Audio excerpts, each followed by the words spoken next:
संतोष कानडे, वरिष्ठ गट आणि विषय आहे सावरकर एक वैश्विक नेता। भारताच्या राष्ट्रीय स्वातंत्र्याचा प्रश्न आंतरराष्ट्रीय पटलावर संघटित स्वरूपात मांडणारे आद्य आणि आघाडीचे लोकाग्रणी म्हणजे स्वातंत्र्यवीर सावरकर।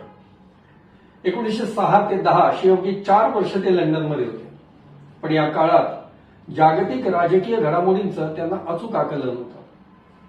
विविध राष्ट्रातील निरनिराळ्या क्रांतीचे प्रवाह, युरोपातील युद्धजन्य परिस्थिती आणि याचा उपयोग भारताच्या स्वातंत्र्य लढ्यात करून घेणं हे त्यांचं एक धोरण होतं। मादाम कामांनी जर्मनीत फडकावलेला हिंदुस्थानच्या स्वातंत्र्याचा ध्वज, मदनलाल धिंगराचं फाशीपूर्वीचं निवेदन, सावरकरांची मार्सेलिसची ती जगप्रसिद्ध उडी आणि हेगच्या आंतरराष्ट्रीय न्यायालयातील सावरकरांवरील अभियोग अशा घटनांनी भारताच्या स्वातंत्र्याचा प्रश्न आंतरराष्ट्रीय स्तरावर नेण्यात सावरकरांना यश आलं होतं। त्यांच्या अभिनव भारताचं जाळं हे युरोप अमेरिकेसह अनेक देशात पसरलं होतं। रशिया, इजिप्त, आयर्लंड अशा देशातील क्रांतिकारकांसोबत अभिनव भारताचे सदस्य संधान साधून होते।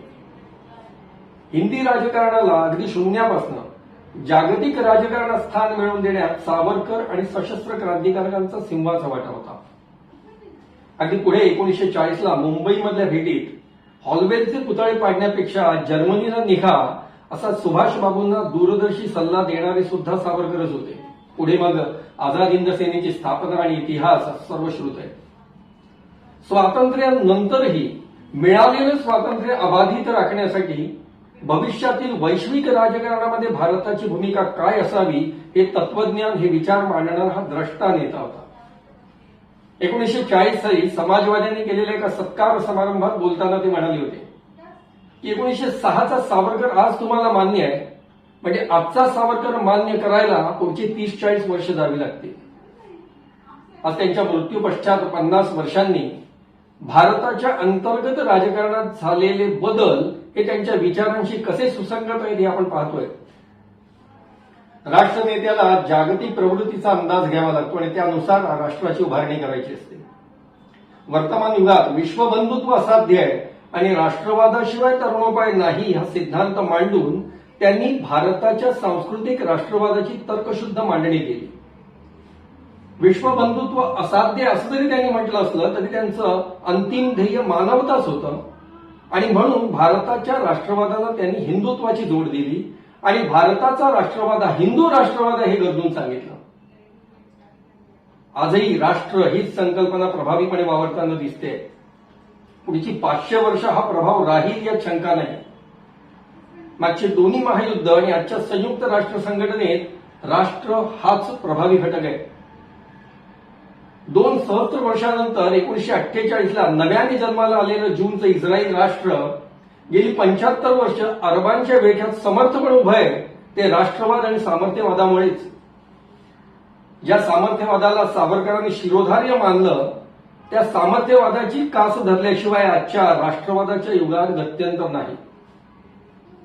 म्हणून 1954लाही सावरकर म्हणाले होते की स्वातंत्र्यानंतर आपण आपली 3ही दले शस्त्रास्त्रांनी सुसज्ज करण्याचे आणि अद्ययावत करण्याचे काम हे लगेचच हाती घ्यायला पाहिजे होतं। त्याचबरोबर तिबेट, भूतान यासारख्या कीलक राष्ट्रांचं महत्वही सावरकर जाणून होते।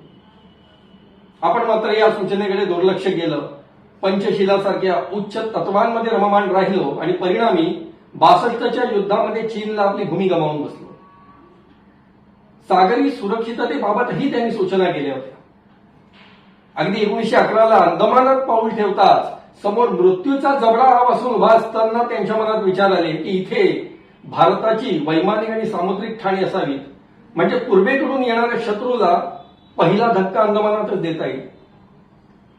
2001ला भारत सरकारने 3ही दलांची ठाणी तिथे उभी केली।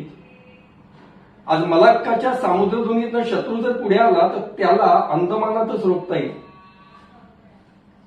1902ला सावरकरांनी भविष्य वर्तवलं होतं। वर्तमानातले पौर्वात्य देश भविष्यात विजयी होतील आणि या देशांवर राज्य करणारे पाश्चिमात्य देश सांदी कोपऱ्यात जातील। 1991ला सोव्हिएत संघ कोसळला। मॉस्को नंतर आज चीनची बीजिंग राजधानी अमेरिकेला आव्हान देते।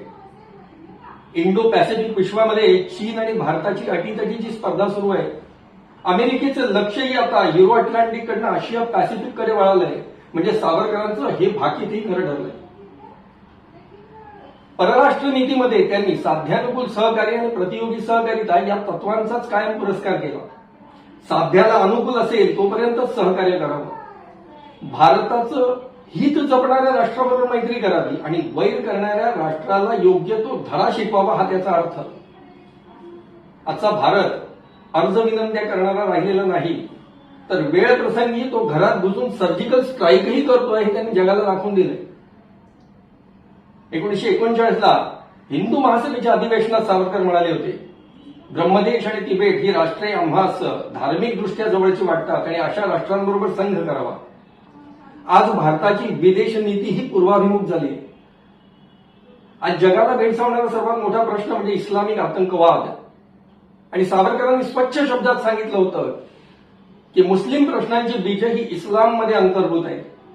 इस्लामला हटवादी मुसलमानांचं राज्य जगभर स्थापन करायचं आहे हे सत्य नाकारून राजकारण करणं इष्ट नाही, या सावरकरांच्या भूमिकेचा वर्तमानात जगाने स्वीकार केलाय.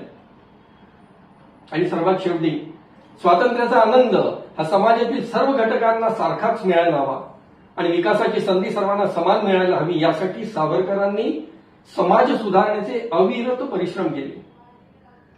संयुक्त राष्ट्रसंघाच्या 2016च्या अहवालानुसार शाश्वत मानव विकासाकडे जगाने मार्गक्रमण केलंय. म्हणजे आजच्या या जागतिक शक्ती संघर्षाच्या काळात या वैश्विक नेत्याचे विचार कालजयी ठरलेले आहेत. आजचा नवा भारत त्यांच्या विचारानेच मार्गक्रमण करतोय.